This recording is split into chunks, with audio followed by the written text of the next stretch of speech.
This I wanna nail sports to the bone. Top blogger, top YouTube channel. No matter which sports, yeah, we got it covered. Subscribe and hit the notification bell. What's up, my wonderful peeps? Sports to the bone here again, man. Shout out to all the viewers, subscribers, and the followers. Big up on yourself. Alright, my viewers. So, I have a couple of stories that I want to share with you guys. Now, I got these stories off the Circle of Cricket website. A couple of pretty interesting story, and these stories surround Australia cricket. But I am certain that these are things that my viewers would be interested in hearing. So I decided that I am going to take a look at them. Now, the first one is where former Australia captain Michael Clarke revealed something about Shane Warne that will be very shocking to some. Yeah, man, my viewers and subscribers, Shane Warne, the master leg spinner.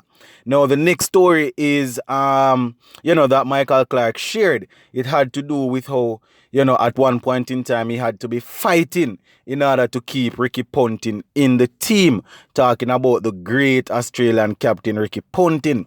So we're going to take a look at that.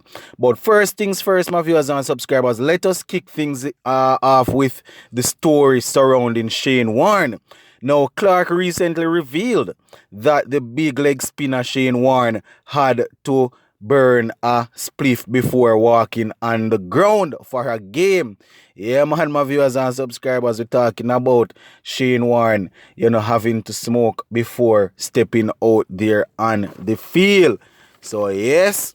Yeah, man, my viewers, everybody deal with their problem in different ways, and everybody have the different things that they use to calm down their nerves.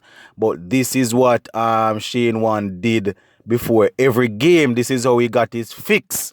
Yeah, man, we all know how Warne was in his playing days, my viewers and subscribers. Always making headlines either for the right or the wrong reasons, both on and off the field. So we're talking about somebody that was heavily scrutinized by the media. Now, according to Clarke, this is how Warne would cope with all the issues. Now, Clarke is quoted as saying, he would put it out and hide it before the game and went back to it after the match. So yeah, man, Clarke is saying that, boy, this is exactly how Shane Warne dealt with his issues of having the media always on his back and thing like that. Now, Clarke is saying that, boy, just as how Warne would be walking out on the field, he would have it in his hand, smoking it and thing. And just as he's about to cross the line, the boundary line to go out there, he would hide it somewhere. And then right after the match is finished, he would go back for it and, light it back and continue his thing. So, yeah, my viewers and subscribers, Michael Clarke giving us some insight into a ritual of the great Shane Warne. Yeah, man. Now, Clarke also praised Shane Warne, saying that, boy, he really respect Warne's strong mentality with all of the media and thing that he had to go through as a player. And as I said just now, my viewers and subscribers, we all know how Shane Warne was as a player. Always in controversial issues, both on the field and off the field. We will remember that even that bust up that he had with Marlon Samuels in the latter part there when he came back and was playing some T20 cricket. We all know that it doesn't take much to get Samuels to tee off. But yeah, man, he and Shane Warne had a little match up at one point in time. So yeah, man, my viewers and subscribers, we all know that players, have their own thing that they do to cope with stress. Yeah, man, people do different things to cope with stress, but we are seeing it here now, guys. Getting it from, you would call what, a first-hand source, somebody that was there with him. Yeah, man. And the pressure of playing international cricket alone is very hard for players to deal with. But when you have to play under the added pressure that Warne had to play with, then you can just imagine that, boy, he had to find a coping mechanism. And there are a lot of players that probably wouldn't be able to cope people go through different sort of stress and you end up, see, they just wash up and end up wash out of the game. But I guess this is what Warren had to do. So yeah, man, my viewers and subscribers, we are getting highlights as he regards to how Mr. Warren he coped with his pressure. And we are talking about a man that would have taken over 708 test wickets. Yeah, man, and over 1,000 wickets across all formats.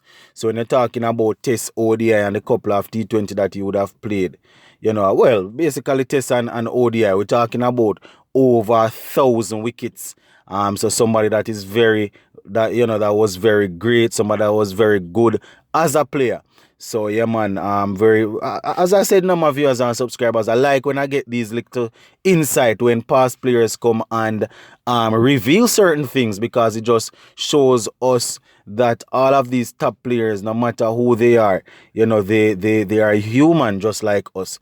Yeah, man, and my viewers and subscribers, even though, we always would tell our players that, boy, they need to make sure that they are staying away from unhealthy living. Because if you're a professional sportsman, you're going to want to stay away from things that would be considered as unhealthy way of living. And lighting up and drying it and things like that. You can just imagine that, boy, the doctors wouldn't be too happy to know that, boy, somebody like a Shane Warne would be doing things like that, because they're gonna say that will affect your breathing, it will affect how fit you will be able to keep yourself. And my viewers and subscribers, I am not bashing anybody for their habit, because I know that some of my listeners on here, they do that for their relaxation or do it in their recreation time and thing like that. But just talking about it as regards to a professional sportsman, that is something that probably will mess with your breathing and thing like that. So I am thinking that his team doctors wouldn't have been too happy with that choice of coping by Shane Warne there, but that was his method of coping. Now, my viewers and subscribers, moving right along to the next story. So that is exactly how things went as it regards to Shane Warne there. So once again, guys, really happy that Michael Clarke took the time out to share with us.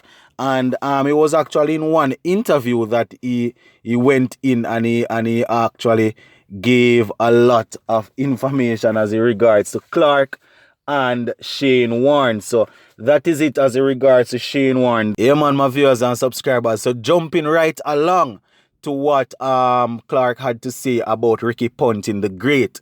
Now I will open up with a quotation from Clarke. "We need him for his batting." Yeah, man, that's a quote coming straight from Michael Clarke, when he was reminiscing on how he had to fight to keep Ricky Ponting in the Australia team. Yeah, man, so Clarke, they're sharing some information with us, my viewers and subscribers. Now, as we know, Ricky Ponting, was one of the best players to play for Australia and also one of the best to do it as a captain. Talking about a man that would have won the 2003 and 2007 World Cup. Yeah, man, I think the 2003 and 7 World Cup, Australia would have won them under the leadership of, Ricky Ponting. So, yeah, man, we're just getting some information as to how things were in the latter part of his career. Now, in the same interview, Clarke revealed that, boy, he had to fight with selectors to keep Ponting in the team, even after stepping down as a captain. Now, Clarke is quoted as saying, "When I took over as the captaincy, that's when I had to fight to keep Ricky in." Yeah, man, my viewers and subscribers. Clarke also lamented that, the selectors would say things such as, and I quote, "Very rarely does a captain step down and still stay in the team." So as you can see there, my viewers and subscribers, the selectors really wanted Ponting out. They were looking to turn the corner, what the fact that Clarke would have taken over. They were looking to do away with Ponting same time as in regards to staying in the team, wanted him out of the team totally. Now, Clarke also said that, boy, stepping into the role. He thought that it was a good idea to have Ricky Ponting there still, even though he wasn't the same Ricky Ponting of 5-6 years ago, but he was still good enough in his opinion. Now, the former Australian captain Michael also said that boy he would hear the selectors saying things such as "It's time for Ricky to go." It's time for Ricky to go. Yeah, man. So those are some of the things that he had to deal with stepping in as the leader of Australia. Now, Clarke also said that boy he had to let the selectors know that boy they needed Ponting for his batting. And Clarke is quoted as saying, "I wanted him there." Yeah, man. So that is what he was saying in the interview, that he wanted him there at that time. Yeah, man. So even though Ponting would have stepped down as the captain, Clarke was saying that boy wanted him. And Clarke also said in the interview that if Ponting was batting at 80%, he was still better than anybody else that would be batting at number 3 or 4. And that is something that we have to pay keen attention to, because if you're going to try and get a player out of the team, then you have to make sure that whoever is going to replace him is able to outperform him. And Clarke is saying that boy, back then, if Ponting was functioning at 80%, he was still way miles ahead, better than anybody else that they could get to bat at number 3 or number 4. So there you have it, my viewers and subscribers. Clarke would have been the current captain then, fighting to keep the former captain in the team. Now, boy, my viewers and subscribers, we can start to use this to draw some sort of comparison as regards to West Indies cricket, because I remember when Shivnarine Shandopal was ushered out of the team, even though, I don't know, because we haven't heard anybody come out and say anything, but based on how Shandopal was ushered out of the team, I don't recall hearing anybody coming out and saying that boy they needed Shivnarine Shandopal for his batting. I guess back then that is the time when West Indies were, they were doing the so-called overhaul of the team, trying to get in youngsters. So I guess they didn't have any out and out powerful cricketer that would stand up and say, boy, we need Shandopal in the team. I guess that is the time when the rest of the older players would have been making their transition out. So, the youngsters coming in wouldn't have been able to say anything. But it just goes to show that, boy, my viewers and subscribers, when players stand together, then anything can happen. And in that 1 year that Ponting played under Michael Clarke, he wasn't at his very best. And, because I think he averaged something like 37 in that year, which when you look at it, at Ponting career overall, that average would have been way lesser, but he still performed to a good level. So yeah, man, my viewers and subscribers, so those are the two stories that I wanted to share with you guys.